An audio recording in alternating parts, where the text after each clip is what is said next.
กินจากอมดีวินบอมุงดันช่างละพงดาวชิบราไลกามาซุมเครแกงคิงกองคละคองละไงวินบอมิวชานีเทวินบอมุงดันมชานีเพอมิวกบาไลลันเทเพียงกุมเชมไลละจัดละไงเมียมุงจาอโซยะบันเทบันเอติบอุบจางไอประกอนนาละลูนามาดูมุงชวารมละมาจันเวออนนาวินบอมุงดันช่างละพงเคไอโอเพพอชบอนจัดไอกรูชิละคองนิงพริงไซเรละคองอูรุกินวางกินจ่อกินราอันนั่งปาดบังชากินวางกินจ่อคอมตีก่อนนาเวออนทอมครูชิลข้องนิงพริงเคไอโอมาสันนิงช่วยเพขับเจ้าคลุ้มเล็ดมงจีมุงชัวเพเวซินลุมไอไม่แค่ละมังกะจ่ามชาละละพงจมงาไอกงนูเพนช่วยคิงกองคลคอเอาดูบาชดาวคุมสุมยาชนะคิมสตามินิสุมชีพีเอ็ม10เอเพียงกุมเชมเมียนเพียนตับก่อนนาบุงลีบงกบาเทกับกษัตริย์ไอลำชิบินตะไซมาซุมอันนังปาดบังโกKIA ดับจุงท้าไอชราเนเพเจงานิงแลนเพียงกุมเชมเมียนเพียนตับก็มชาอรุมอระซีซุมนามตูมสิงงางาเทตาสังกับกษัตริย์จัดไอมจ่อมนูจันจิกไอมุงจิงมุงชวานิเท KIO มกำกุนละละสักซีซุมขละครุมไอลำเปลี่ยนไซไดเรียไอมจ่อวันบอมิวชานีเทวันบอมุงแต่มชานียอมเรนีมสินสียนเคนครุมงาสกไอมลีเพียงกุมเชมเมียนเพียนตับอินชอบกับยุกจุทุกละดัดเทชัวดอซาสัชมิตแต่ได้ไม่บินเพวันบออมิวชานีเทวันบอมุงแต่มชานียองก็ละบ่าวชะประดิงสามสิงนิงติงกลอจาราสกไอมังาอูรุกินวางกินจอกอมตีก็นาโซชกาจัดไอเพคุงกาละรามนูชดันเล็ดละมังมาแคดนีจะซาดูช่างล้ำไอมจ่ออาศักซีซุมขละครุมมาไดมงจิงมุงชวานีอามาดูนาจิงมิดมเปียวงากไออาศักซีซุมครุมมาไซนีอาดุมตามชานีไม่กินจิงคูนีเทมเรนวุนปองมุงดันช่างละมกำกุนียองยอนเคนลบงากไอกรูKIO เทมุงชวานีสุมจิยอนเคนครุมงาไอเพสอรามีมาจุนเล็ดนิงกุนโจกาชิดูไอดาวชบราไลกาชโปรไอยอนเคนลพูไลกาชกุนโจไออุพูอุพองนียองเพเจจูดุมสิงมสัตกลอจากไอสนิดได้มาเบียนเพดิบตาครุมไออมิวชานีอาละลูลามรบมลามกำพุงลีอามาดูมนูรองไอนิงกุนพุงตุนกบาชิบินลาสาวากางูนิงกุนโจละจินดาไดนช่วยคิงกองคลกองเอาดูวาชดาคุมงากินจอกอมตีวุนบอมุงดันช่างละพงUWSP UWSA นดาวชิบราไลกาคิงกองคนละคองเอาดูวาชดาคุงกรุมาซุมเครแกงคิงกองคนละคองคิงกองคนละคองเอาดูวาชดาคุมสุมยาชนะ KIO โกเจไอกรุชิละคองนิงเพลงมาสะมาสายุงวีปินราละมังกลองายาบุงลีบอมจะครักกษักครุมไอมจ่อละมังซาดูช่างล้อมไอมชาละละอสักซีซุมคละครุมไอชิกานาลูไอมจ่อไกรกะจองมิกะพรากไอไดซอนบุงลีเทกษักไอมจ่ออสักซีครุมไอเทคละครุมไอเนียดุมตามชานีเท KIO เพมิชลันงุนจอดัดกายได้จอนพรูไม่ลำเพนราชร้องกายเทมาจุดปินวานามาซาลามนีเพมาจาเล็ดสินยูงากายมังคังบินัยละข้องคุณนาละไงซิมซาไอเทบงบันจะครุบไอละจัดเทมังคังเพพรันนาอุปงอุปงชิดาจูนดองคัดไอลำนีโลวาไอเทมชาลลออสักซีซุมครุมไอลำนีเพกวยยันลูนามาดูกษักลามาสุดไอละจัดนีเพกวยยันรังอากาไอละคองชิงกิมนาวนามีเพนิงชองตันนามุงชวาอมิวชีเทมากจีนีมจังกะจาคลาอัมบะครุมครามกอมกายานามาดูพิชันตัดกายกินจอกอมตี UWSP Statementกิจมุงดออุรุกินวังกินจอกินราอันนังปาชามิวเทมุงดันเพเวออนไอมกอบมกางไอ KIO KIA กินวังกินจอกอมตีก็นาเวออนเล็ดกลอไอกรุชิลข้องนิงเพลง KIO มาสันนิงช่วยเพขับคลุมไอละมังเทมุงจิงมุงชัวเพเวซินลุมไอไม่แค่ละมังทะคิงคองคุลคองเอาดูบาชดาคุมสมยาชนะคิงมิสัตมินิสมชีรัมทะมิวโซเพียนดูเพียนลาเพียนโนมิวเทมุงดันเพโซระไอชิงนีนิงคริงนีเทมุงจิงมุงชัวมชาละละพงซุบงาไอชราเพเพียงกุมแชมเมียนเพียนตับก่อนนาบุงลีบงกบาเทกับกษัตริย์ตัดไอบจอมิวโซเพียนดูเพียนลาเพียนโนวุนบองมิวชานียองอามาดู มนูดานายชิงนีนิงคริงนี่เทมงจิงมุงชวามชาลลออสักซีซุมาไตลัมเพนาเจลูกไอนิ่งเรเพียนว่าอันเต็งมันอิชอบกับไออันตราไอไลเลนอามจ่ออันเทมิวชานีอะมนูดันจิกไออาซาอับรัดซุมมาไตทะอันเทกลามุงงาไอมิวชานียงโมมสินสีมเรนีมียอนจิกไอเทกลวยมุงยักติมเปียวติมเราไรงานาลามได้สเตเมนคูชนาชบราจัดกาไอโลดาวชนะไลกาจิงพอมงพักกันกินรากินซีมเรียนังปาทะคิงกองคนของอโดบาสตาคุมสมยาชนะเป็นไลมัดวาไซลัมเพอินเดียมุงดันเองไออันเจชปองยองมิวชานิคุณนาขับลาดลู่ไอกุมเชียมไอเมียนเพียนตับอะกษัตริย์มิดไอลำเรียเพจะนิ่งขับไอลำดาวชนะได้มาบินก็จิงพอวันบออมิวชาเพชันเรชิงกิมมชาอโคอาคังเทชิงกิมไลเลนทะคริสซังราดิกายตราจัดไลไอลำเร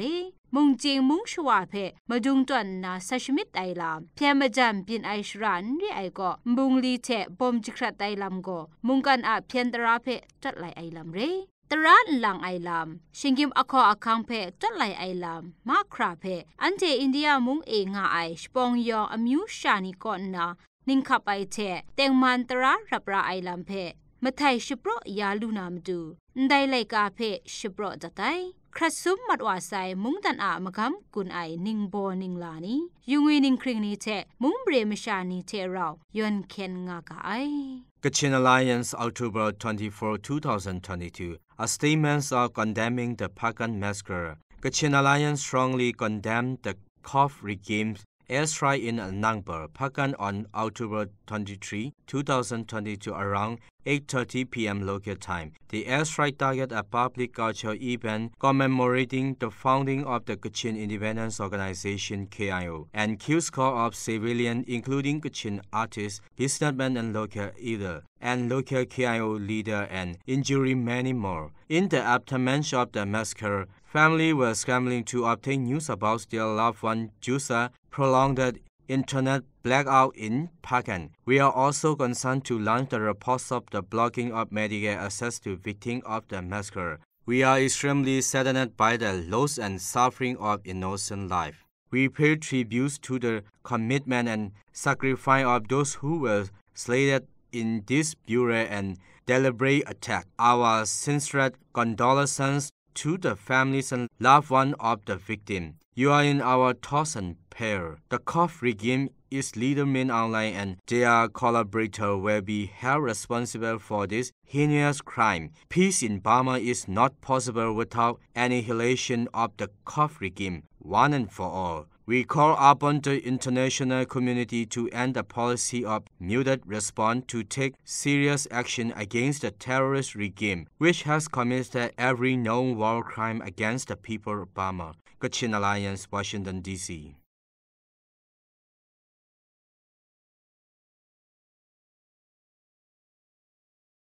ASEAN Cambodia 2022 ASEAN Chairman Statement on the recent escalation of the violence in Myanmar. ASEAN is gravely concerned over the recent escalation of violence in Myanmar, including the bombing at In Sing prison, hostility in Karen State, and the most recent report an airstrike in Kachin State, which hit a civilian gathering, killing and injuring many people. We are deeply saddened by the growing causality and the immense suffering that the ordinary people in Myanmar have endured. We observe with alarm the latest intensifying fighting, which has not only resulted in worsening the humanitarian situation throughout Myanmar, but also goes against the spirit of Asian five-point consensus and undamning efforts the special envoy of ASEAN Chair on Myanmar to bring progress in its implementation. We,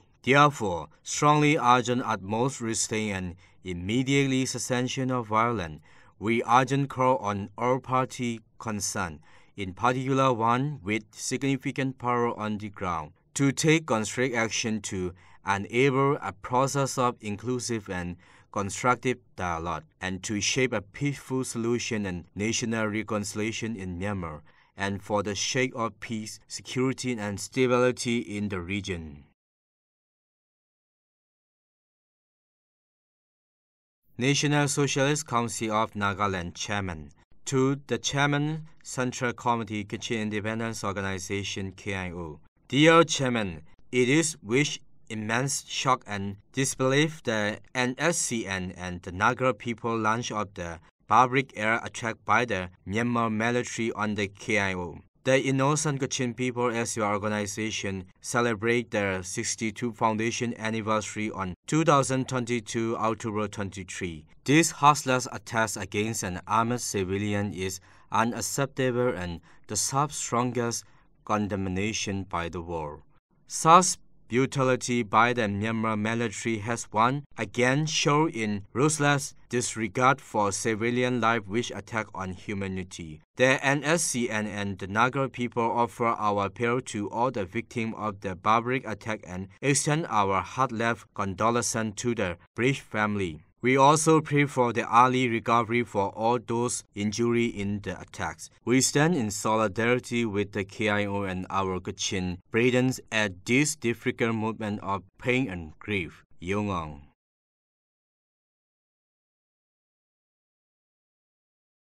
United Nations Myanmar. Statement by the United Nations in Myanmar on reported airstrike in Hpakant, Kachin State. Yangon, 24 October 2022. The United Nations UN in Myanmar is deeply concerned and saddened by report of airstrike that took place in Hpakant, Kachin State around 8 p.m. on 23 October 2022. Initial reports suggest that over 100 civilians may have been affected by the bombing. Neighboring fatalities have also been reported. While the UN continues to verify the detail of this attack, we offer our deepest condolences to the families and friends of all those who were killed or injured. The UN called for those injured to be availed urgent medical treatment as needed. What would appear to excessive and disproportionate use of force by security force against armed civilians is unacceptable and those responsible must be held to account.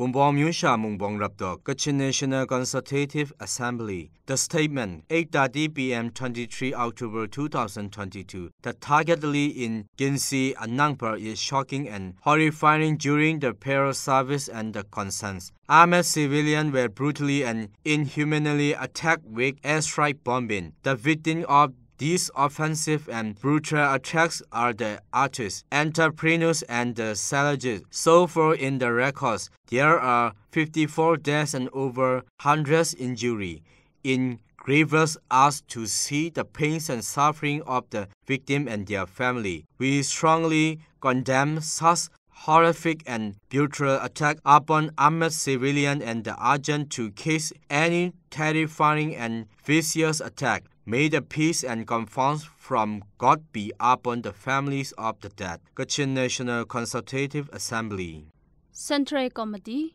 Kachin Independence Organization. Thokpian Jenya Cha, Tau Minzao Natao Nasane. De Lumuji Wadane, Sit Anashin Snit, Swaikai Taro, Yamananga Soya Sesei, Pini Choche Tadi Buama, Bidumia Lumiao Yang, Kachin Lulaye Pua Kian Ogo, Puesi Kedima, Chausen and Nip BKB PD. Ne, Anang Pa Dedadui, a Yata Bidumia, Hpawng Yue, Chausen and Nipi, Kian or Nipale Nego, Josu di Simia. Jimpa Pielo Nasin, Natao Nasan Nakune, Audubala Nasat Tonyen, Nya Shinai Minute Don't say chainway, Anna Shin Sekonsi Sitaka, Silly in Tonzi Pin Bonje Taka Kedi. Though Anang Badi, Kia Taskam Hoba, Ki Dwamia Kitakana Anayu Jadi, Zain Tan Skanye Nea Pitigo, Sit Anna Shin Sekonsi Taka, Tishi Tarole, Lu Asula Apion Light DJ Ya Yue Chishi Pin. တိုက်ခိုက်ခဲ့တဲ့ဖြင့်တံပိုးမဖြစ်နိုင်သောအယက်သားပြည်သူများနှင့် KIO အမှုအထမ်းများမြောက်များစွာထိခိုက်ဒေဆုံးခဲ့ရကပြည်သူအများအပြားကများစွာဝမ်းနည်းကြေကွဲထိတ်လန့်ခဲ့ရသည်လေအာနာရှင်စစ်ကောင်စီတပ်၏ရက်ဆက်ကြမ်းကြုတ်သည့်ယွန်ရှာဖွဲ့၏လုပ်ရက်ကိုဖိနှိပ်ခံပြည်သူများ၏တမိုင်းမှတ်ကြောက်အဖြစ်မှတ်တမ်းတင်ထားရန်တိုက်တွန်းလိုက်သည်ငါ 62နှစ်ပြည့် KIO နှစ်ပတ်လည်နဲ့ဂုဏ်ပြုပွဲဖြစ်မြောက်ရေးကော်မတီ၏ဖိတ်ကြားမှုကိုတန်ဖိုးထားအလေးထားကပါဝင်တက်ရောက်သဖြင့်အာဏာရှင်စစ်ကောင်စီ၏တိုက်ခိုက်မှုတွေအသက်ဆုံးရှုံးခဲ့ရသူများနှင့်ထိခိုက်ဒဏ်ရာရရှိသွားသည့်အမှုပညာရှင်များစီးပွားရေးလုပ်ငန်းရှင်များအယက်သားပြည်သူများအတွက်များစွာစိတ်မကောင်းဝမ်းနည်းဖြစ်ရပါသည်အသက်ဆုံးရှုံးသွားကြသူများ၏ကြံရည်မိသားစုဝင်များဆွေမျိုးသားချင်းများနဲ့ထပ်တူထမျှဝမ်းနည်းကြေကွဲရပါကြောင်းလဲအထူးဖော်ပြအပ်ပါသည်6အာဏာရှင်စစ်ကောင်စီ၏ဆက်ဆုပ်ယွန်ရှာဖွဲ့ကောင်းသောတိုက်ခိုက်မှုကြောင့်လူအစုလိုက်အပြုံလိုက်ထိခိုက်ဒေဆုံးရသည့်ဖြစ်ရအတွက်ဝမ်းနည်းပူဆွေးထိတ်လန့်နေသူများကိုအားပေးစကားပြောကြားသည့်လူပုဂ္ဂိုလ်များဝမ်းနည်းကြောင်းတဝန်လွာပေးပူသည့်အဖွဲ့အစည်းများသဘောထားထုတ်ပြန်ချက်ထုတ်ပြန်သည့်အဖွဲ့အစည်းများအလုံးကိုကျေးဇူးတင်ရှိပါကြောင်းမှတ်တမ်းတင်ထားအပ်ပါသည်ခုနှစ်ဤဝန်နေဖွေရဖျက်ကိုအာနာရှင်စစ်ကောင်စီအားတွန်းလန်တော်လန်ဒီတော်လန်ရေးခွန်အားဖြစ်ကြအရှိန်မြင့်တင်သွားမည်ဖြစ်ကြောင်းထုတ်ပြန်ကြေညာအပ်ပါသည်ရက်စွဲ25/10/2022ခုနှစ်ဗဟိုကော်မတီ KIO စစ်ကောင်စီ၏ကချင်ပြည်နယ်အနံပါအကြမ်းဖက်မှုအပေါ်ထုတ်ပြန်ကြေညာချက်ရက်စွဲ2022ခုနှစ်အောက်တိုဘာလ25ရက်နေ့ကချင်ပြည်ဖကတ်မြို့နယ်အနံပါတွင်အော်တိုဘာလ23ရက်နေ့၌ KIO ဖွဲ့စည်းတည်ထောင်ခြင်း62နှစ်မြောက်အခမ်းအနားအကြိုညတေးဂီတဖျော်ဖြေပွဲကျင်းပနေစဉ်အကြမ်းဖက်စစ်ကောင်စီကလေကြောင်းဖြင့်ပစ်ခတ်တိုက်ခိုက်ခဲ့သောကြောင့်အပိမေကချင်အမှုပညာရှင်များအပါအဝင်ကချင်ပြည်သူ80ဦးထက်မနည်းသေဆုံးခဲ့ကြောင်းနဲ့အယက်သားပြည်သူမြောက်များစွာဒဏ်ရာရရှိခဲ့ကြောင်းကြားသိရသဖြင့်အထူးဝမ်းနည်းဒေါသဖြစ်ရပါသည်အကြမ်းဖက်စစ်ကောင်စီ၏အပိမေပြည်သူများအပေါ်လူမဆန်စွာအကြမ်းဖက်တပ်ဖြတ်ခြင်းဒဏ်ရာရပြည်သူများဆေးဝါးကုသခွင့်အတွက်ပိတ်ပင်တားဆီးခြင်းစသည့်ဆက်ဆုပ်ဖွယ်လုပ်ရများသည့်စစ်ရာဇဝမှုကိုပြောင်ပြောင်တင်းတင်းကျူးလွန်ချိုးဖောက်ခြင်းဖြစ်သည်ဤလုပ်ရသည့်ကချင်ပြည်သူများအပေါ်ရည်ရွယ်ချက်ရှိရှိအကြမ်းဖက်တပ်ဖြတ်ခြင်းဖြစ်သည်ဖြင့်လုံးဝရှုံချသည် CNF CNADတူဦးထုံစင်ကချင်ညီနောင်များနဲ့အတူအကြမ်းဖက်စစ်ကောင်စီအားနီလန်းပေါင်းစုံဖြင့်တိုက်ခိုက်ချေမှုန်းတွားမိဖြစ်သည်ထို့အပြင်နိုင်ငံရေးခံယူချက်နဲ့နိုင်ငံရေးဥတီချက်တူညီသောတိုင်းရင်းသားညီနောင်မဟာမိတ်များ NUG အစိုးရနှွေဦးတော်လှန်ရေးလက်နက်ကိုင်အင်အားစုများနဲ့အတူပြည်သူလူထုအတွက်ရပ်တည်ပြီးစစ်အာဏာရှင်စနစ်ကျဆုံးသည့်အထိအဆုံးတိုင်တိုက်ပွဲဝင်သွားမိဖြစ်သည်ဖကတ်မြို့နယ်အနံပါအကြမ်းဖက်မှုအတွင်းအသက်ဆုံးပါခဲ့ရသည့်အပိမေပြည်သူများအမှုပညာရှင်များ KIO KIA အရာရှိနှင့်စစ်တေများ၏မိသားစုများနှင့်ရက်ဆွေရက်မျိုးများဒေသခံပြည်သူများအပေါ်ဖျားရှင်ထံမှစိတ်နှလုံးငြိမ်သက်ခြင်းတက်ရောက်စေကြောင်းဆုတောင်းမေတ္တာပို့အပ်ပါသည်ဗဟိုအလုပ်အမှုဆောင်ကော်မတီချင်းအမျိုးသားတပ်ဦးဗမာပြည်သူ့လူမျိုးရေးတပ်မတော် BPLAထုတ်ပြန်ကြေညာချက်34မင်းဆောင်1/3/2020နေ့စွဲ2022ခုနှစ်အောက်တိုဘာလ24ရက်အယက်သားပြည်သူများအပေါ်ပြစ်မှတ်ထားသောအကြမ်းဖက်တိုက်ခိုက်မှုများကိုကချင်ကရင်ရခိုင်ရှမ်းကရင်နီချင်းစကိုင်းမကွေးနှင့်ကြံဒေသများအပါအဝင်နိုင်ငံတော်ဝန်တွေအကြမ်းဖက်စစ်ကောင်စီကနေ့စဉ်နဲ့အမျှပြောင်ပြောင်တင်းတင်းကျိုးလွန်လက်ရှိသည်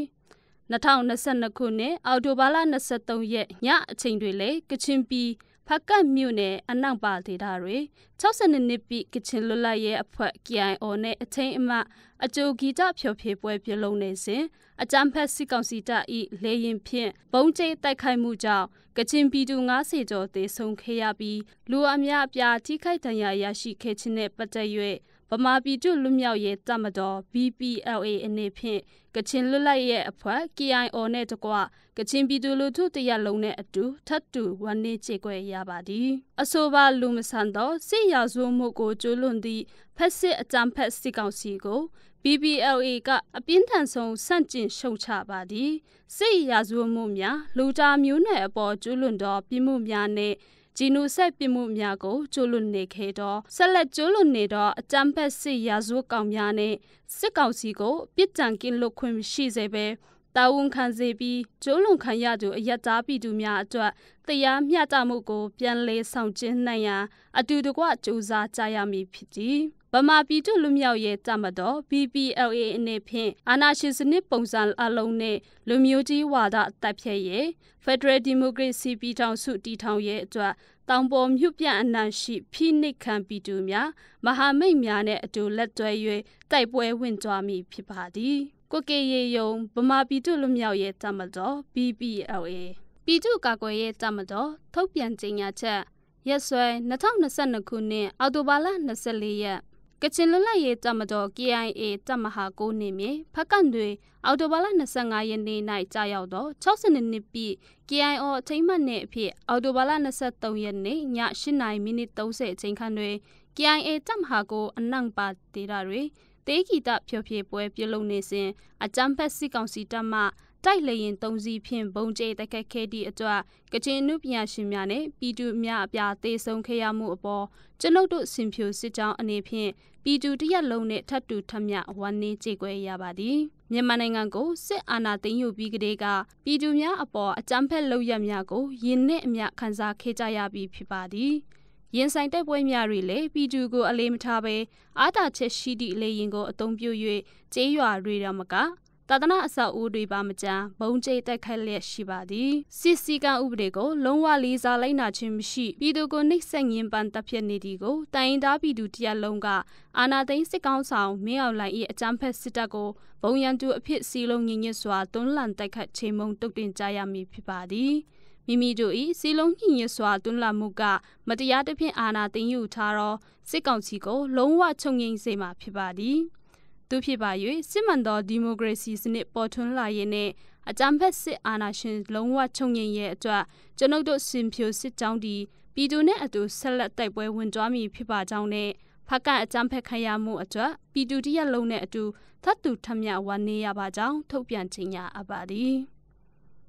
ဒုတိယဗိုလ်မှူးကြီးစောစလုံးတိုက်ရင်မူစင်ဖြူစစ်ကြောင်းတောင်ပိုင်းတိုင်းစစ်ဒေသကချင်ပြည်နယ်တွင်တိုက်လေရင်များအုံပြု၍အယက်သားပြည်သူများအားဘုံကျဲတိုက်ခိုက်ခြင်းအပေါ်သဘောထားထုတ်ပြန်ချက်အောက်တိုဘာလ24ရက်2022ခုနှစ်2022ခုနှစ်အောက်တိုဘာလ23ရက်ညပိုင်း၌ကချင်ပြည်နယ်ဖကတ်မြို့အနောက်ပါကျေးရွာတွင်62နှစ်မြောက် KIO ကချင် Independent Organization ဖွဲ့စည်းတည်ထောင်ခြင်းအထိမ်းအမှတ်အကျိုးတေးဂီတဖျော်ဖြေပွဲကျင်းပနေစဉ်အကြမ်းဖက်ဖက်စစ်စစ်တပ်ကတိုက်လေရင်များအုံပြု၍ဘုံကျဲတိုက်ခတ်ခဲ့ရာကချင်အနုပညာရှင်များအပါအဝင်ရပ်သားပြည်သူအများအပြားတေဆုံးမှုရှိခဲ့ပြီးထိခိုက်ဒဏ်ရာရရှိမှုများရှိခဲ့ကြောင်းတုံ့လှုပ်စွာကြားသိရပါသည်ဖြစ်ရဖြစ်ပွားခဲ့သည့်အနောက်ပါကျေးရွာသည်2021ခုနှစ်ဩဂုတ်လ20ရက်နေ့ကစတင်၍15လကျော်ကြာအင်တာနက်နှင့်ဆက်သွယ်ရေးဖုန်းလိုင်းများဖြတ်တောက်ခံထားရသည့်ဒေတာတွေတည်ရှိသည်ယခုကြေညာချက်ထုတ်ပြန်ခြင်းအထိအယက်သားပြည်သူ60ခန့်သေဆုံးခဲ့ရပြီးထိခိုက်ဒဏ်ရာရရှိသူပြည်သူ100ကျော်ကိုလည်းစေကုတခွင့်မရအောင်ဂင်စီကျေးရွာထွက်ကိတွေအကြမ်းဖက်ဖက်စစ်စစ်တပ်ကတားမြစ်ထားသည့်အတွက်အသက်အန္တရာယ်ရင်ဆိုင်နေကြရပါသည်မိမိတို့တော်လှန်ရေးအင်အားစုများအနေဖြင့်အောက်ပါသဘောထားများကိုထုတ်ပြန်လိုက်ပါသည်ယခုကဲ့သို့လူမဆန်သည့်ကျိုးလွန်မှုမျိုးကြုံတွေ့ခဲ့ရသည့်ကချင်ပြည်သူများအတွက်များစွာစိတ်မကောင်းဖြစ်ရသည်နှင့်တော်လန်ရဲ့အဖွဲ့အစည်း KIO တည်ထောင်ခြင်း62နှစ်မြောက်နှစ်အထိမ်းအမှတ်အကျိုးအခမ်းအနားအားယခုကဲ့သို့အကြမ်းဖက်ဖက်စစ်စစ်တပ်ကတိုက်ခိုက်ခြင်းသည် Federal Democracy တည်ထောင်ရဲ့အတွက်နိုင်ငံရေးနှင့်စစ်ရေးနည်းအားဖြင့်တော်လန်နေကြသည့်အစုအဖွဲ့အားလုံးကိုတိုက်ခိုက်ခြင်းဖြစ်သည်ဟုခံယူသည်အယက်သားပြည်သူအများအပြားရှိနေသည့်အခြေအနေတွေယခုကဲ့သို့အစုလိုက်အပြုံလိုက်ထိခိုက်ဒေဆုံးနိုင်သောထိခိုက်မှုမျိုးလှုပ်ဆောင်ခြင်းသည်စစ်ရာဇဝမှုမြောက်သည်၎င်းအပြင်ကချင်လူမျိုးများအားဥတီချက်ထား၍တိုက်ခိုက်မှုသည်လူမျိုးတုံးတပ်ဖြတ်မှုဂျီနိုဆိုက်ကျူးလွန်လူသည့်ရည်ရွယ်ချက်ရှိသည်ဟုယူဆပါသည်အယက်သားများအပေါ်လေကြောင်းမှရည်ရွယ်ချက်ရှိပြစ်မှတ်ထား၍ပြစ်ခတ်တိုက်ခိုက်ခဲ့သည့်စစ်ကောင်စီ၏လုပ်ရအားအပြင်းအထန်ကန့်ကွက်ရှုတ်ချသည်မိမိတို့အနေဖြင့် KIO ၏ Federal Democracy ရဲ့နဲ့ကချင်လူထုလူမျိုးရေးကြိုးပမ်းအားထုတ်မှုများကိုလေးစားကုန်ယူပြီးအတူတကွပူးမှုခိုင်မြဲစွာပူးပေါင်း၍စစ်အာဏာရှင်ကိုအရှိန်မြင့်ထိုးနှက်တက်ခိုက်သွားမည်ဖြစ်သည်အကြမ်းဖက်ဖက်စစ်စစ်တပ်၏လေရင်စီနဲ့လက်နက်ဖြတ်တောက်ရန်၎င်း၏အဓိကဝင်ငွေလမ်းကြောင်းဖြစ်သည့်မြန်မာရေနံနှင့်တဘာဝတန်ငွေလုပ်ငန်းအားအရေးယူရန်စစ်အုပ်စုအားအတိအမှတ်မပြုရေးကိုနိုင်ငံတကာအစိုးရများအနေဖြင့်အရှိန်မြင့်ဆောင်ရွက်ရန် နိုင်ငံတကာအတိုင်းအဝန်းအနေဖြင့်လဲကျူးလွန်သူများကိုအပြစ်ပေးအရေးယူရန်တရားမျှတမှုဖော်ဆောင်ရေးနှင့်လူသားချင်းစာနာမှုဆိုင်ရာဂျာဝန်ဆောင်ရွက်ရန်တို့ကိုအစင်မပြတ်တိုက်တွန်းနှိုးဆော်ရန်နှိုးဆော်အပ်ပါသည်62နှစ်မြောက်ကချင်လွတ်လပ်ရေးအဖွဲ့ KIO နှင့်အထိမ်းအမှတ်အကြိုပွဲတော်အားအာဏာသိမ်းစစ်ကောင်စီ၏လေကြောင်းတိုက်ခိုက်မှုကြောင့်အပြစ်မဲ့အယက်သားပြည်သူလူထုများအနုပညာရှင်များတည်ဆုံခဲ့ရမှုအပေါ် KNU ကရင်မျိုးသားအစည်းအရုံး၏သဘောထားထုတ်ပြန်ကြေညာချက်ရက်စွဲအောက်တိုဘာလ25ရက်2022ခုနှစ်အာနာသိန်းစစ်ကောင်စီ၏စစ်တပ်သည်2022ခုနှစ်အောက်တိုဘာလ23ရက်နေ့ည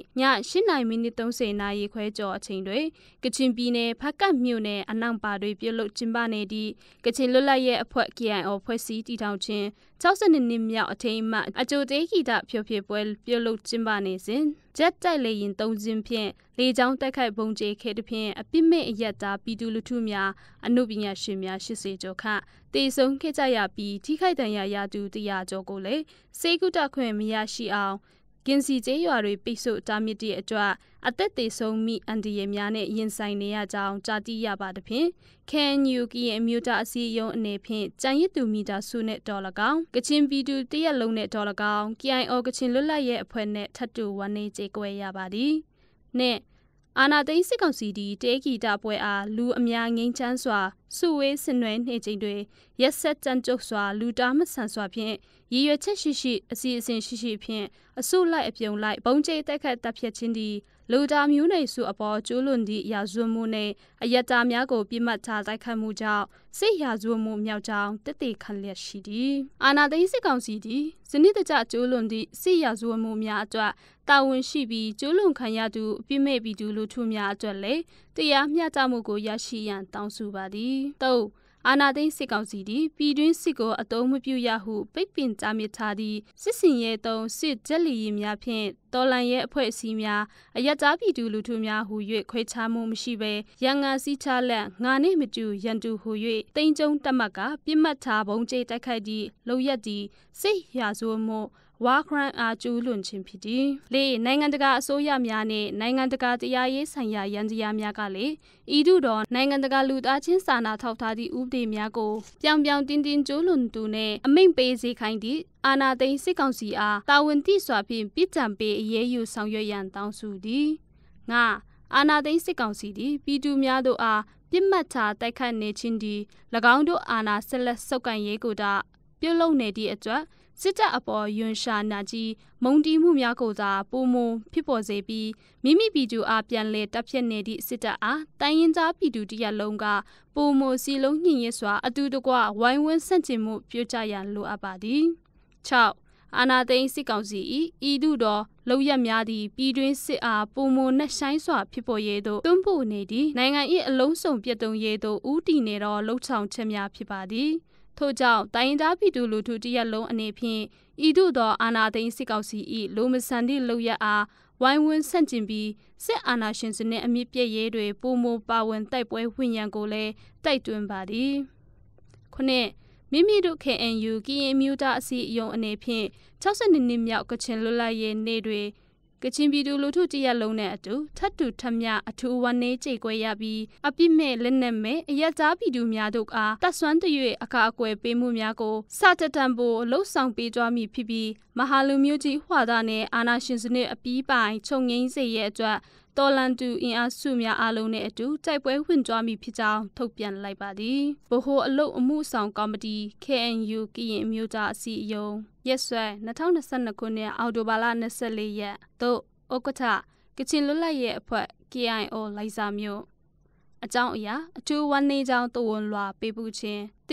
2022ခုနှစ်အောက်တိုဘာလ23ရက်နေ့ည8:40မိနစ်အချိန်၌ကချင်ပြည်နယ်ဖကတ်မြို့နယ်ရှိ KIO KIA တပ်မဟာ9နယ်မြေအနန့်ပါတွင်2022ခုနှစ်အောက်တိုဘာလ25ရက်နေ့၌ကြာရောက်မိကချင်လွတ်လပ်ရေးအဖွဲ့ KIO ထူထောင်ခြင်း62နှစ်ပြည့်အထိမ်းအမှတ်တေးဂီတဖျော်ဖြေပွဲအကျိုးကျင်းပနေစဉ်အကြမ်းဖက်စစ်ကောင်စီမှလူသားဆန်မှုကင်းမဲ့စွာဂျက်လေယာဉ်များဖြင့်ရည်ရွယ်ချက်ရှိဘုံကျဲတိုက်ခိုက်မှုကြောင့် ကချင်လွတ်မြောက်ရေးတမတော် KIA မှာအရာရှိရဲဘော်များကချင်နာမည်ကြီးစုတော်များနဲ့တကွပြည်သူလူထု90ဦးကျော်အသက်ဆုံးရှုံးခဲ့ရပြီးပြည်သူလူထုများစွာဒဏ်ရာရရှိစေခဲ့သည့်ဖြစ်စဉ်ကြားသိခဲ့ရသည့်အတွက်မာယာနေမယ်အုပ်ချုပ်ရေးကော်မတီ MATC နဲ့မာယာတမျိုးသားလုံးအနေဖြင့်အကြံဖက်စစ်ကောင်စီအလုပ်ရအပေါ်အထူးနှာကြည့်ပြီးတွေးချင်းညှိအကိုကချင်တမျိုးသားလုံးနဲ့အထူးဝန်းနေကြေကွဲရပါသည်နေ့မာယာနေမယ်အုပ်ချုပ်ရေးကောင်စီ MATC အနေဖြင့်ကချင်ပြည်သူလူထုနဲ့အတူစစ်မှန်သော Federal Democracy စနစ်ပို့ထွန်းရေးအကြမ်းဖက်စစ်ကောင်စီစနစ်လုံးဝချုပ်ငြိမ်းရေးအတွက်ဆက်လက်တိုက်ပွဲဝင်ကြွားမည်ဖြစ်ပါကြောင်းနဲ့ယခုဖြစ်စဉ်အပေါ်အထူးဝမ်းနည်းကြေကွဲရပါကြောင်းဤသွန်လွှာအားပေးဖို့အပ်ပါသည်ခိုင်စာဒုတိယဥက္ကဋ္ဌနှင့်ယာယီအထွေထွေအတွင်းရေးမှူးတာဝန်ခံမာယာနေမယ်အုပ်ချုပ်ရေးကော်မတီ MATCအယက်သားလူထုကိုအမြောက်အများတေးကျေပစ္စည်းစေသည့်စစ်ကောင်စီ၏ဘုံကျဲတက်ခတ်ကျူးလွန်မှုအားနိုင်ငံတကာစစ်ဥပဒေနှင့်လူအခွင့်အရေးဥပဒေများရှုထောင့်မှနေ၍ပြင်းထန်စွာကန့်ကွက်ကြောင်းထုတ်ပြန်ကြေညာခြင်းပြည်တွင်းစစ်ပွဲများတွင်ပါတက်ရောက်မှုရှိသောနိုင်ငံတကာစစ်ဥပဒေအရဗတ်နှစ်ပတ်စစ်စင်တက်ခတ်နေစဉ်စစ်ရေးပြစ်မှတ်ကိုသာတက်ခတ်ခွင့်ရှိသည်စစ်ရေးပြစ်မှတ်အားအောက်ပါအတိုင်းဖွင့်ဆိုထားသည်နိုင်ငံတကာစစ်ဥပဒေခေါ် Geneva Convention နိုင်ငံတကာစစ်ဥပဒေခေါ် Geneva Convention ၏နောက်ဆက်တွဲစာချုပ်1အပိုက်50နှစ်အပိုက်ခွဲ2တွင်အရာဝတ္ထုအဆောက်အအုံတို့နှင့်ဆက်လင်းပြီးစစ်ရေးပြစ်မှတ် military objective ဟူဒီမှာ၎င်းအရာဝတ္ထုအဆောက်အအုံ၏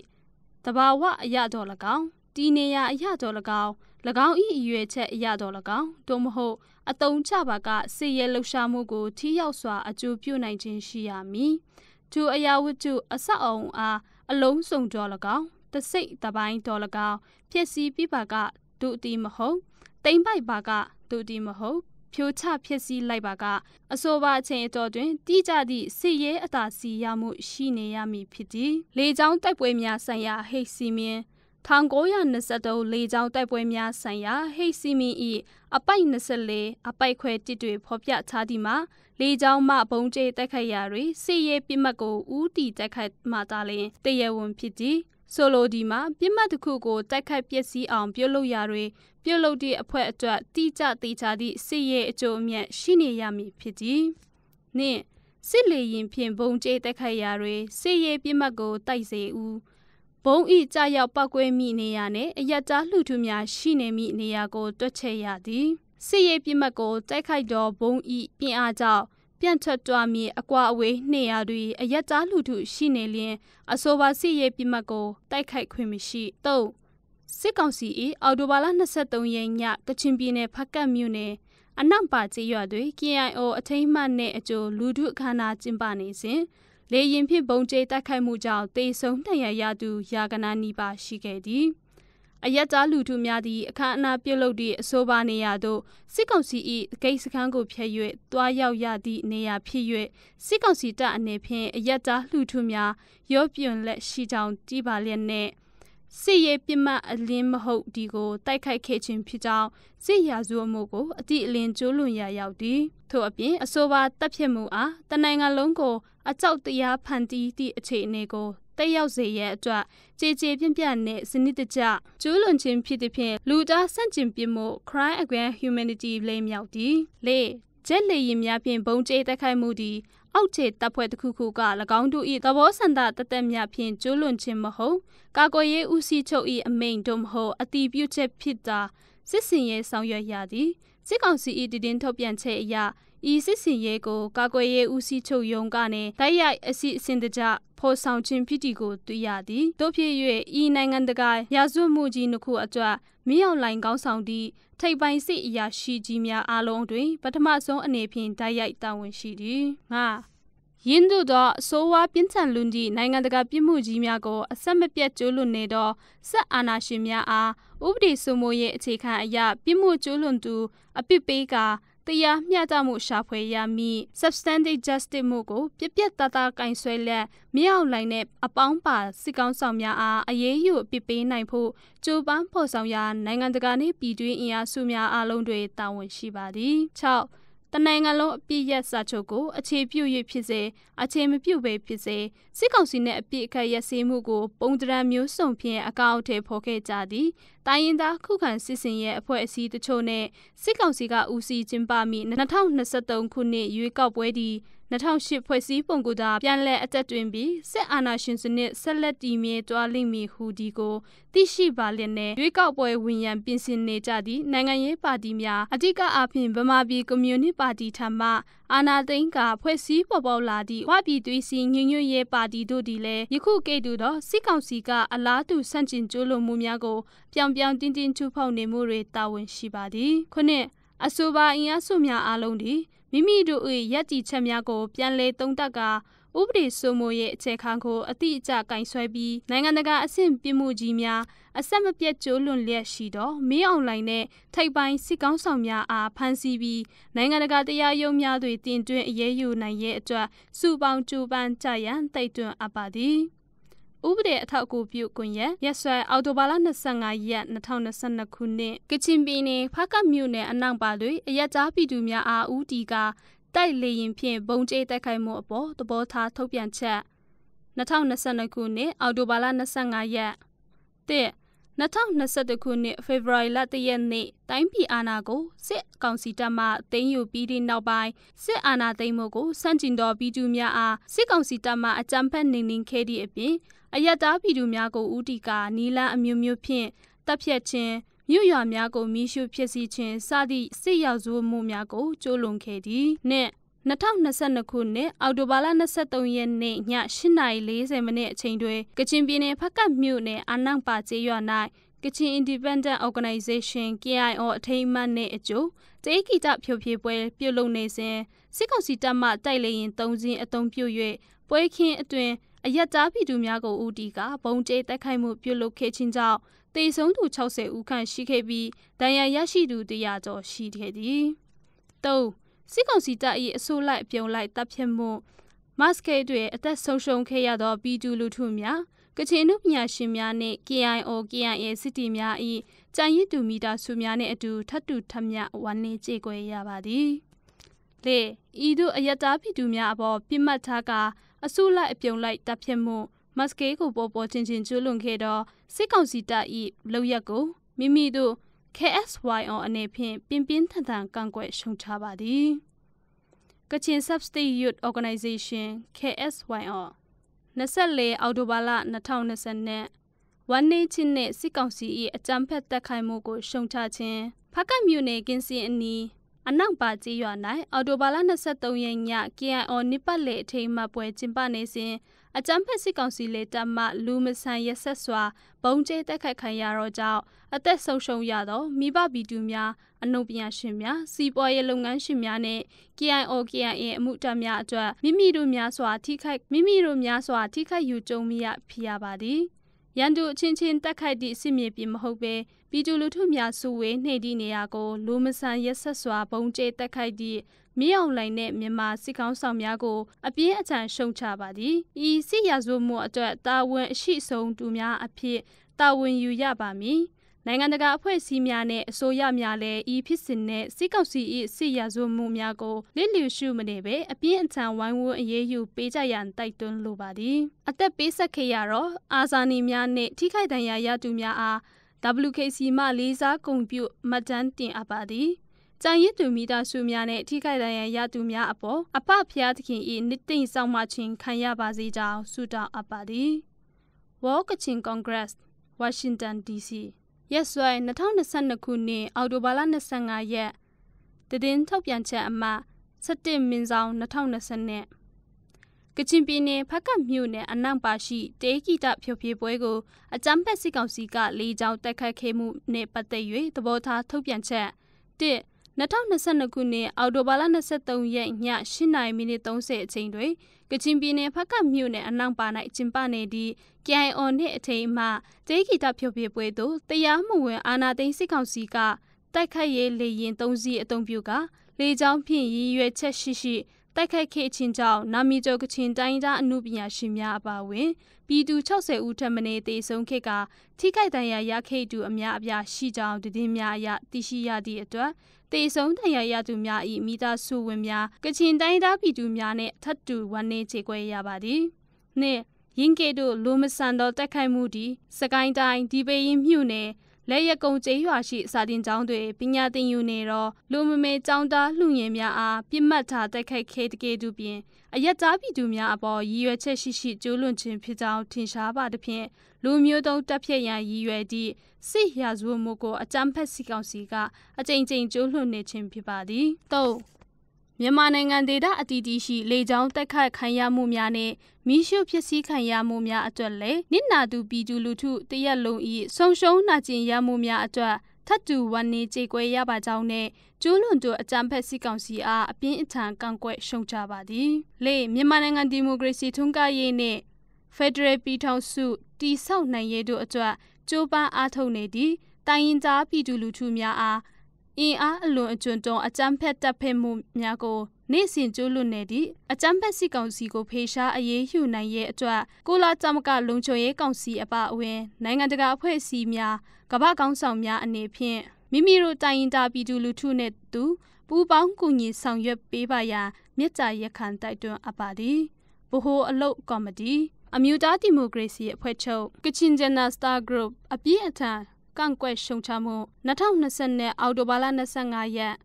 စစ်ကောင်စီတီဂျက်တိုက်လေရင်ဖြင့်2022ခုနှစ်အောက်တိုဘာလ23ရက်ည8:40မိနစ်40အချိန်တွင်ကချင်ပြည်နယ်ဖကတ်မြို့အနောက်ပါရွာတွင်အရက်သားပြည်သူများကိုပြစ်မှတ်ထားကလာရောက်ပစ်ခတ်တိုက်ခိုက်ခဲ့သည်ထိုဖြစ်ရပ်သည်ကချင်လွတ်လပ်ရေးအဖွဲ့ KIO ၏62နှစ်ပြည့်အထိမ်းအမှတ်အကျိုး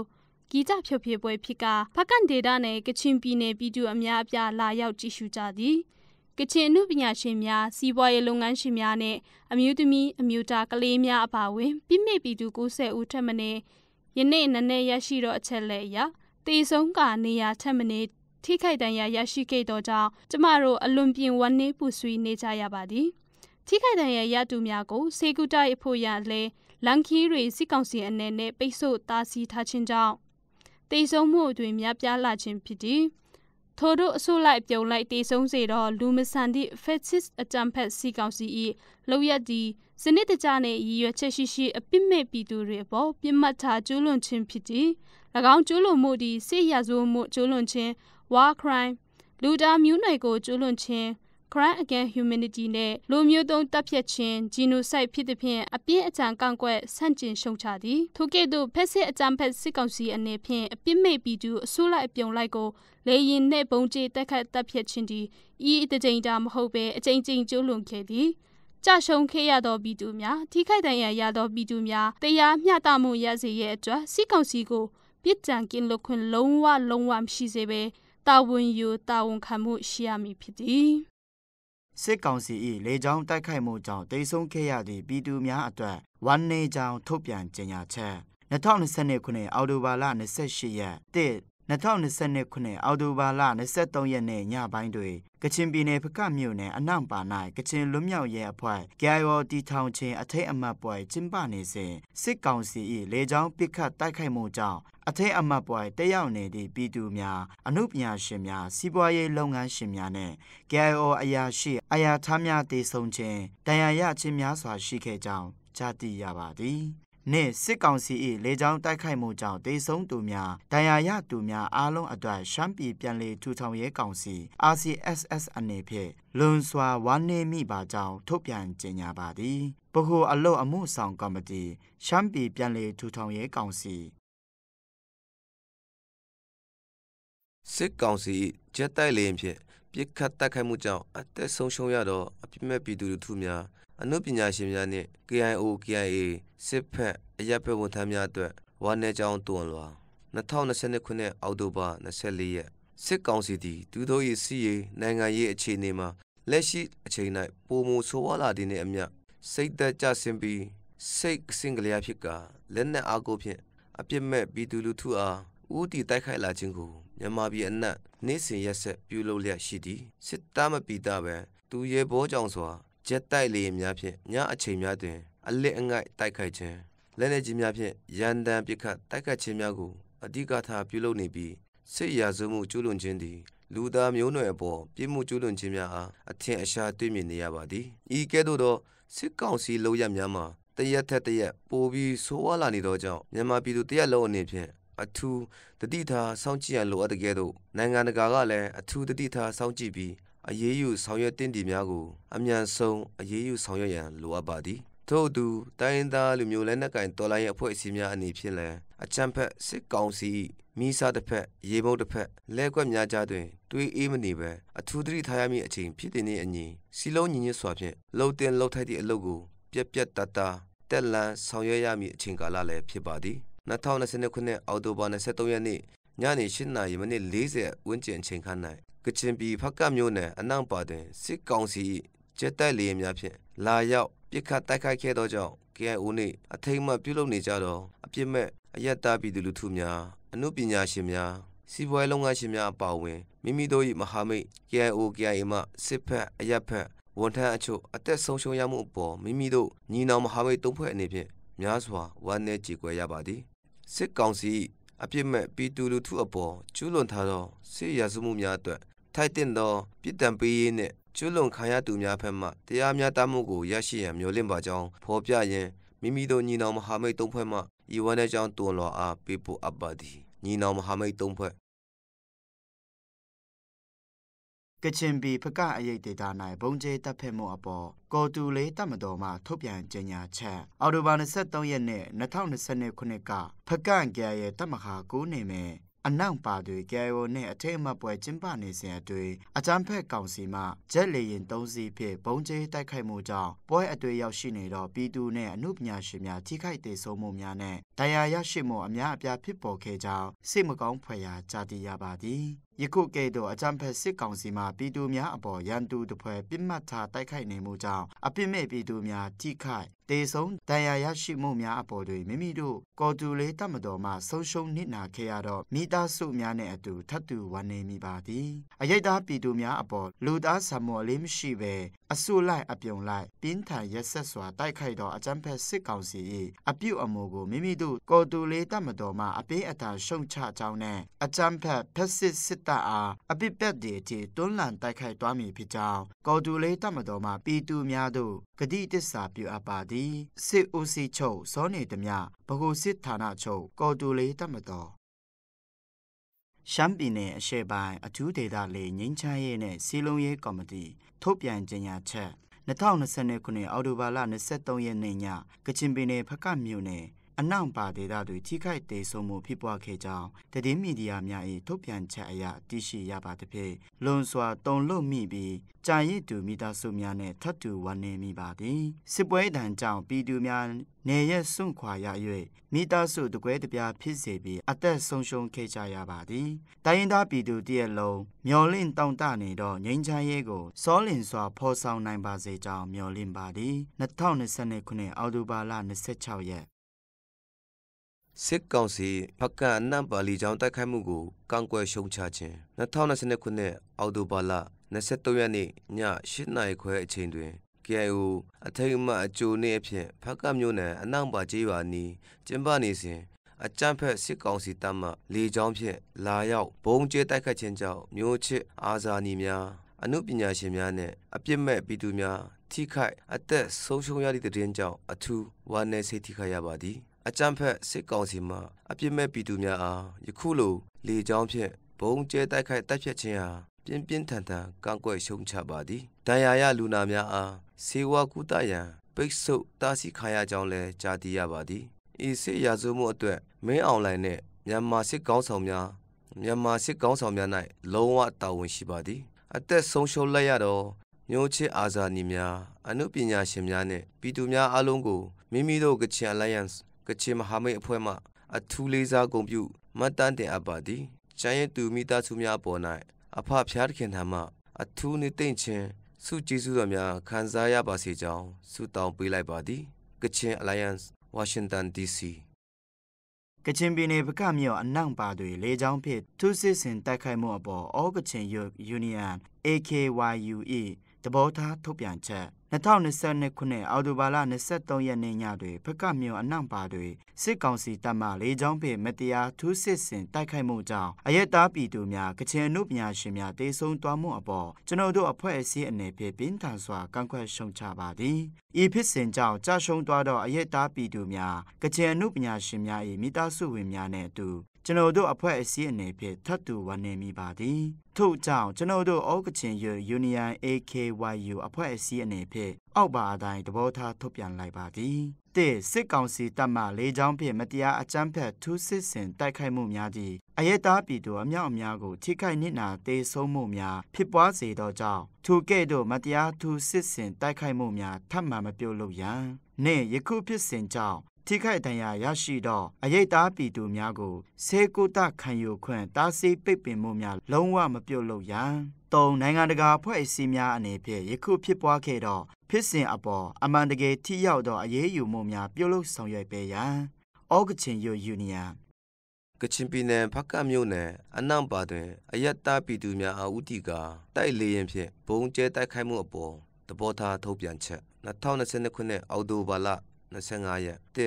2021ခုနှစ်ဖေဖော်ဝါရီလ1ရက်နေ့တိုင်းပြည်အာဏာကိုစစ်ကောင်စီတပ်မှတင်းယူပြီးသည့်နောက်ပိုင်းစစ်အာဏာသိမ်းမှုကိုဆန့်ကျင်သောပြည်သူများအားစစ်ကောင်စီတပ်မှအကြမ်းဖက်နှိမ်နင်းသည့်အပြင်အယက်သားပြည်သူများကိုဦးတည်ကာနီလန်အမျိုးမျိုးဖြင့်တပ်ဖြတ်ခြင်းမြို့ရွာများကိုမိရှို့ဖျက်ဆီးခြင်းစသည့်စစ်ရာဇဝတ်မှုများကိုကျူးလွန်ခဲ့သည်နှင့်2022ခုနှစ်အောက်တိုဘာလ23ရက်နေ့ည8:40မိနစ်40အချိန်ကချင်ပြည်နယ်ဖကတ်မြို့နယ်အနန့်ပါကျေးရွာ၌ကချင် Independent Organization KIO အထိမ်းအမှတ်နေ့အကျိုးတေးဂီတဖြိုပြပွဲပြုလုပ်ကျင်းပနေစဉ်စစ်ကောင်စီတပ်မှတိုက်လေရင်3စင်းအုံပြု၍ပွဲခင်းအတွင်းအယက်သားပြည်သူများကိုဦးတည်ကာဘုံကျဲတိုက်ခိုက်မှုပြုလုပ်ခဲ့ခြင်းကြောင့်တေဆုံးသူ60ဦးခန့်ရှိပြီးဒဏ်ရာရရှိသူ100ကျော်ရှိခဲ့သည်၃စစ်ကောင်စီတပ်၏အစုလိုက်အပြုံလိုက်တပ်ဖြတ်မှုတွင်အသက်ဆုံးရှုံးခဲ့ရသောပြည်သူလူထုများကချင်အမှုပညာရှင်များနှင့် KIO KIA စစ်တီတော်များ၏ကျိုင်းသူမိသားစုများနှင့်အတူထပ်တူထပ်မြတ်ဝမ်းနည်းကြေကွဲရပါသည်၄ဤသို့အယက်သားပြည်သူများအပေါ်ပြစ်မှတ်ထားကအစုလိုက်အပြုံလိုက်တပ်ဖြတ်မှုကိုပေါ်ထင်ထင်ကျူးလွန်ခဲ့သောစစ်ကောင်စီတပ်၏လုပ်ရပ်ကိုမိမိတို့ KSYO အနေဖြင့်ပြင်းပြင်းထန်ထန်ကန့်ကွက်ရှုတ်ချပါသည်ကချင် Sub-State Youth Organization KSYO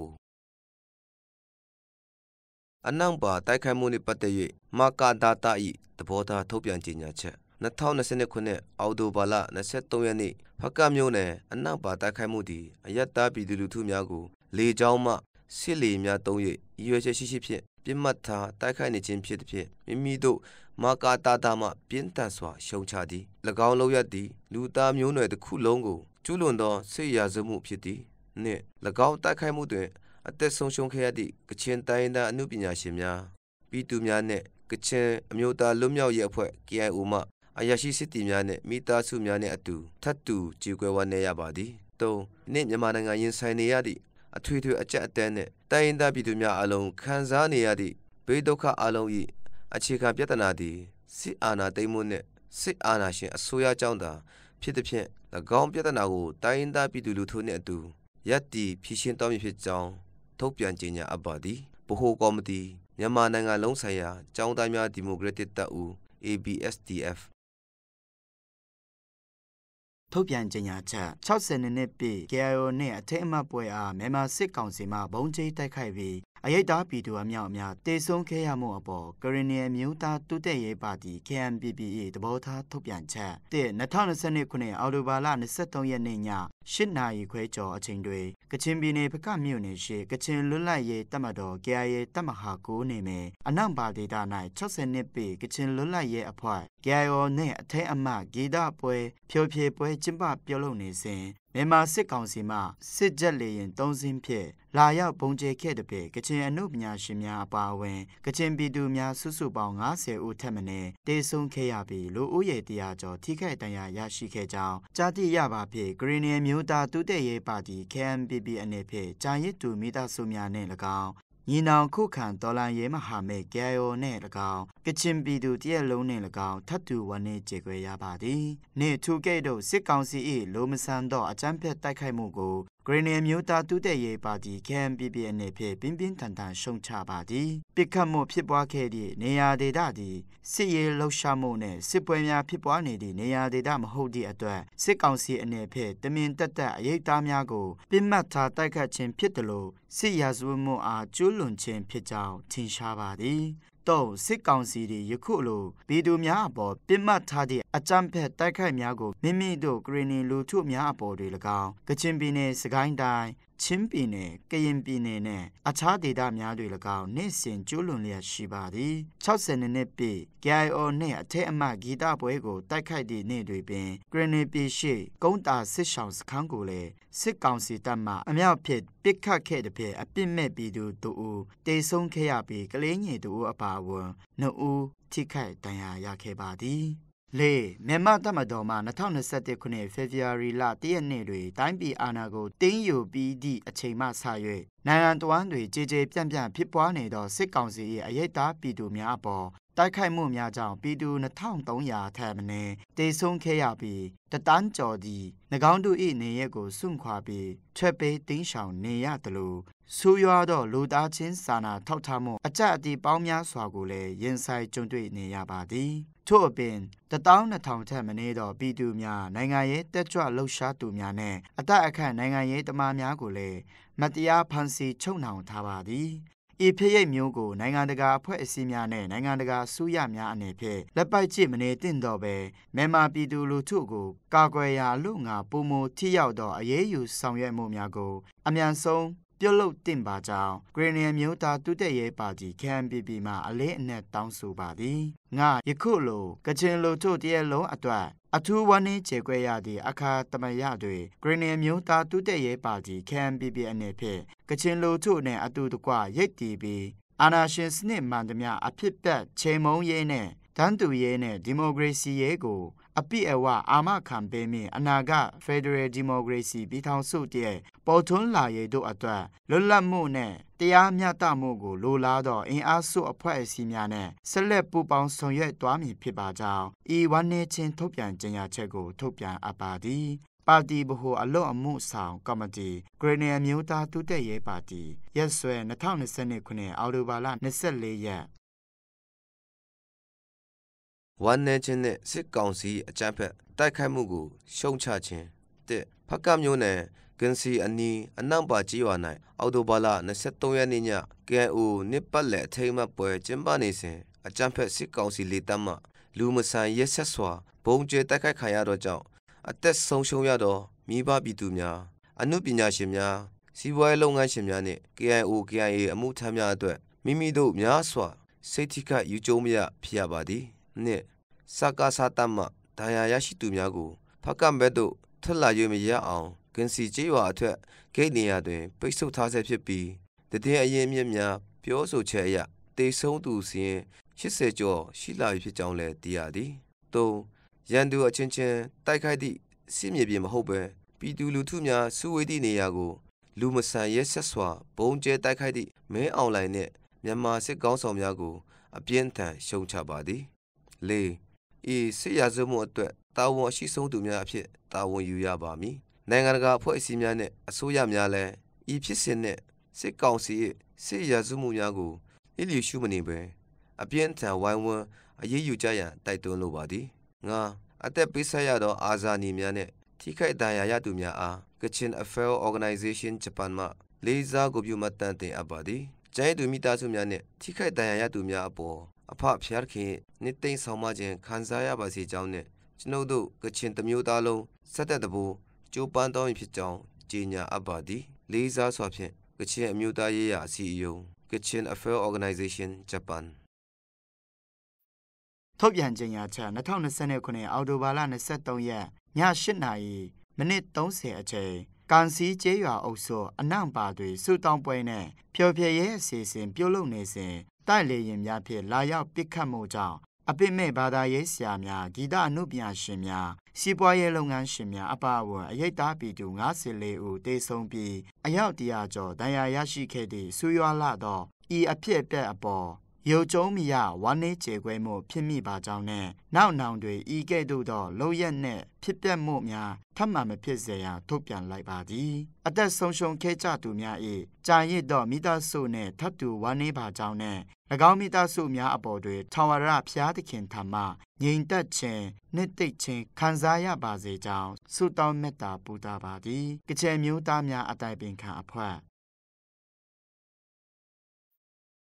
အမျိုးသားညီညွတ်ရေးအစိုးရကာကွယ်ရေးဝန်ကြီးဌာနကပေးပို့တော်ဝမ်းနည်းကြောင်းတွင်လွာအောက်တိုဘာလ24ရက်နေ့2022ခုနှစ်2022ခုနှစ်အောက်တိုဘာလ23ရက်နေ့ည8:30မိနစ်30အချိန်ခန့်ကကချင်ပြည်နယ်ဖကတ်မြို့နယ်အနှံ့ပါတပ်စခန်းတွေကချင်လွတ်လပ်ရေးအဖွဲ့ကချင် Independent Organization ဖွဲ့စည်းတည်ထောင်ခြင်းအထက်အမတ်အကျိုးအခအနာကျင်းပနေချိန်တွင်အာဏာသိမ်းအကြမ်းဖက်စစ်ကောင်စီ၏တိုက်လေယာဉ်များဖြင့်လာရောက်ပစ်ခတ်မှုကြောင့်အပြစ်မဲ့ပြည်သူများအမှုပညာရှင်များစစ်တေတော်များကြာရှုံးခဲ့ကြောင်းကြားသိရသည့်အတွက်များစွာဝမ်းနည်းကြေကွဲရပါသည်နေအာနာသိန်းအကြံဖက်စစ်ကောင်စီ၏ယခုလုပ်ရက်သည်ရွေချက်ရှိလှုပ်ဆောင်သောစစ်ရာဇဝတ်မှုဖြစ်သည်ဟုကျွန်ုပ်တို့ကာကွယ်ရေးဝန်ကြီးဌာနကမှတ်ယူသည်၃အမျိုးသားညီညွတ်ရေးအစိုးရကာကွယ်ရေးဝန်ကြီးဌာနအနေဖြင့်ကြာရှုံးသွားရသောအပြစ်မဲ့ပြည်သူများအမှုပညာရှင်များစစ်တေတော်မိသားစုဝင်များ၏ကြေကွဲရမှုများကိုများစွာစာနာပြီး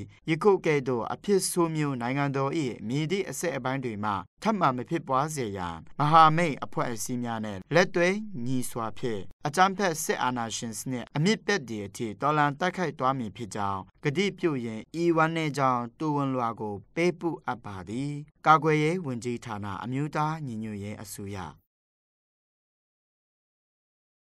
စစ်ကောင်စီ၏ဂျက်တိုက်လေယာဉ်ပစ်ခတ်တိုက်ခိုက်မှုကြောင့်အသက်ဆုံးရှုံးရသော KIO KIA ရဲဘော်ရဲဘက်အမှုပညာရှင်များပြည်သူလူထုများအတွက်ဝမ်းနည်းကြေကွဲကြောင်းတွန်းလွှာရက်စွဲ2022ခုနှစ်အောက်တိုဘာလ25ရက်2022ခုနှစ်အောက်တိုဘာလ23ရက်နေ့ည8:30မိနစ်30အချိန်ခန့်တွင်ကချင်ပြည်နယ်ဖကတ်မြို့နယ်အနှံ့ပါဒေသတွင် KIO ဖွဲ့စည်းတည်ထောင်ခြင်း၏60နှစ်မြောက်နှစ်ပတ်လည်နေ့အထိမ်းအမှတ်ပွဲပြုလုပ်ကျင်းပနေစဉ်စစ်ကောင်စီမှဂျက်တိုက်လေယာဉ်ဖြင့်ရုတ်တရက်လာရောက်ပစ်ခတ်သည့်အတွက်မိမိတို့မဟာမိတ် KIO KIA မှစစ်ဘက်ဆိုင်ရာနှင့်အုပ်ချုပ်ရေးဆိုင်ရာရဲဘော်ရဲဘက်အချို့လာရောက်ဖျော်ဖြေအားပေးသည့်မျိုးချစ်အမှုပညာရှင်အဆိုတော်နှင့်အယက်သားပြည်သူလူထုအချို့အသက်ဆုံးရှုံးခဲ့ရပြီးတချို့ဒဏ်ရာရရှိခဲ့ကြကြောင်းကြားသိရပါသည်ထိုနေရာသည်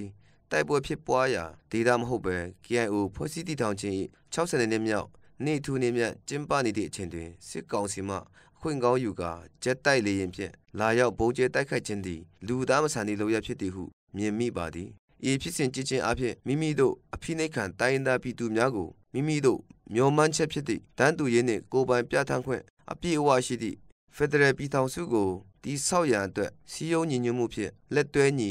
လှုံ့ဆော်သွားရန်တိုက်တွန်းအားပေးသည့်အချက်ပြမှုဖြစ်သည်ဟုမှတ်ယူပါသည်စစ်ကောင်စီဘုံကျဲတိုက်ခိုက်မှုကြောင့်ကြာရှုံးခဲ့ရသည့်ဒဏ်ရာရခဲ့သည့် KIO KIA ရဲဘော်ရဲဘက်များမျိုးချစ်အမှုပညာရှင်များ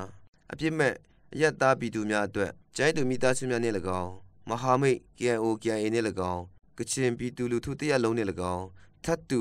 ဝမ်းနည်းကြောင်းတွန်းလွှာပေးပို့အပ်ပါသည်အသက်ဆုံးရှုံးခဲ့ရသည့်ရဲဘော်ရဲဘက်များမျိုးချစ်အမှုပညာရှင်များအပြစ်မဲ့အယက်သားပြည်သူများကောင်းရာဒုက္ခတိလားပါစေကြောင်းဆုတောင်းလိုက်ပါသည်ဗဟိုကော်မတီရှမ်းပြည်တိုးတက်ရေးပါတီ SSPP SSA 60နှစ်မြောက်ကချင်လွတ်လပ်ရေးအဖွဲ့ကချင် Independent Organization KIO ဖွဲ့စည်းတည်ထောင်ခြင်းအထက်အမှတ်နေ့တို့ပေးပို့သောဂုဏ်ပြုတွင်လွှာ2022ခုနှစ်အောက်တိုဘာလ25ရက်ယနေ့2022ခုနှစ်အောက်တိုဘာလ25ရက်နေ့တွင်ကြာရောက်သော60နှစ်မြောက်ကချင်လွတ်လပ်ရေးအဖွဲ့ကချင် Independent Organization KIO ဖွဲ့စည်းတည်ထောင်ခြင်းအထက်အမှတ်နေ့ထူးနေ့မြတ်ကိုလဲနှင့်စွာဂုဏ်ပြုကြိုဆိုပါသည်နေ့ကချင်လွတ်လပ်ရေးအဖွဲ့ကချင် Independent Organization KIO သည်ကချင်လူမျိုးများအပါအဝင်တိုင်းရင်းသားလူမျိုးပြည်သူလူထုတရက်လုံး၏ဘုံလွတ်မြောက်ရေးကိုအိုးထိတ်ထားလျက် Federal Democracy ပြည်ထောင်စုတည်ဆောက်ရေးအတွက်နှစ်ပေါင်းများစွာယင်းနှိပက်ဆအားထုတ်ကြိုးပမ်းခဲ့သည်ကိုအလေးအနက်ပြုပါသည်2021ခုနှစ်ဖေဖော်ဝါရီလ1ရက်နေ့အကြမ်းဖက်စစ်တပ်မှမတရားအာဏာသိမ်းပြီးနောက်ပိုင်းတွင်လည်းကချင်လွတ်လပ်ရေးအဖွဲ့ကချင် Independent Organization KIO သည်ပြည်သူလူထုတရက်လုံးနဲ့အတူတကွတရားသေးရက်တည်လျက်စစ်အာဏာရှင်စနစ်ဆိုးကိုရွရွချွန်ချွန်ခုခံတွန်းလှန်လျက်ရှိသည်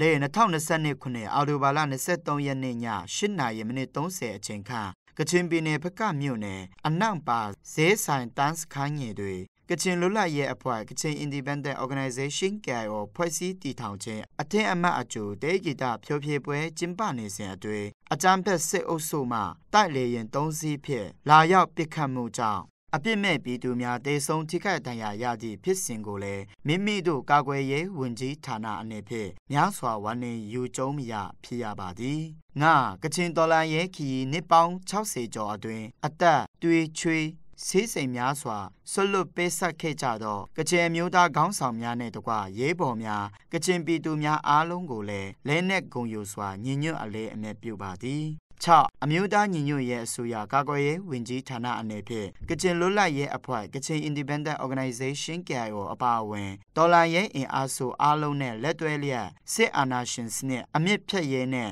တိုင်းရင်းသားပြည်သူများ၏ကိုယ်ပိုင်ပြဋ္ဌာန်းခွင့်ကိုယ်ပိုင်အုပ်ချုပ်ခွင့်ဒန်းတူရေးနဲ့တရားမျှတရေးတို့ကိုအပြည့်အဝအာမခံသော Federal Democracy ပြည်ထောင်စုတည်ဆောက်ရေးအတွက်မစုံမနစ်ကြိုးပမ်းဆောင်ရွက်မည်ဖြစ်ကြောင်းထပ်လောင်းကတိသစ္စာပြုရင်းဤတွင်လွာကိုလေးစားစွာဖြင့်ပေးပို့အပ်ပါသည်ကာကွယ်ရေးဝန်ကြီးဌာနအမျိုးသားညီညွတ်ရေးအစိုးရကချင်လွတ်လပ်ရေးအဖွဲ့ KIO ၏62နှစ်ပြည့်အထိမ်းအမှတ်အကျိုးနေ့ပုံကျဲတိုက်ခတ်ခဲ့သည့်အပေါ်မွန်ပြည်ကြားကာလပူးပေါင်းဆောင်ရွက်ရေးကော်မတီ MSICC မှထုတ်ပြန်ကြေညာချက်2020ခုနှစ်အောက်တိုဘာလ25ရက်နေ့သည် KIO ၏62နှစ်ပြည့်အထိမ်းအမှတ်နေ့ဖြစ်သည်ထိုအထိမ်းအမှတ်နေ့အကျိုးအောက်တိုဘာ23ရက်နေ့တွင်KIO/KIA ၏တပ်မဟာ9နယ်မြေဖကတ်နယ်မြေအနန့်ပါတွင်တေးဂီတဖျော်ဖြေပွဲကိုကချင်အနုပညာရှင်များဖြင့်ပြုလုပ်ခဲ့သည်နှင့်တေးဂီတဖျော်ဖြေပွဲပြုလုပ်နေစဉ်ည8နာရီကျော်ခန့်တွင်အကြမ်းဖက်စစ်ကောင်စီတပ်ဖွဲ့ကဂျက်တိုက်လေယာဉ်3စီးဖြင့်ဘုံကျဲတိုက်ခတ်ခဲ့သဖြင့် KIO ရာရှိနှင့်တပ်သားချို့ကချင်အနုပညာရှင်များနှင့်ပြည်သူများ100ထက်မနည်းတေဆုံးဒဏ်ရာရှိခဲ့သည်ဟုဝမ်းနည်းဖွယ်ကြားသိခဲ့ရပါသည်3ကျွန်တော်တို့တိုင်းသားပြည်သူများအပေါ်ဂျက်တိုက်လေယာဉ်ဖြင့်အကြမ်းဖက်တိုက်ခိုက်ချေမှုန်းခဲ့ပြီးပြည်သူကိုရန်သူတစ်ဖွဲ့သဘောထားခဲ့ကြသည့်စစ်ကောင်စီလူသားမျိုးနွယ်အပေါ်ကျူးလွန်သည့်ရာဇဝတ်မှု Crime Against Humanity နှင့် War Crime စစ်ရာဇဝတ်မှုကျူးလွန်သည့်လုပ်ရပ်အပေါ်မိမိတို့မွန်ပြည်ကြားကာလပူးပေါင်းဆောင်ရွက်ရေးကော်မတီမှအပြင်းထန်ရှုံချကြောင်းထုတ်ပြန်ကြေညာအပ်သည်မွန်ပြည်ကြားကာလပူးပေါင်းဆောင်ရွက်ရေးကော်မတီနေ့စွဲအောက်တိုဘာ24ရက်2022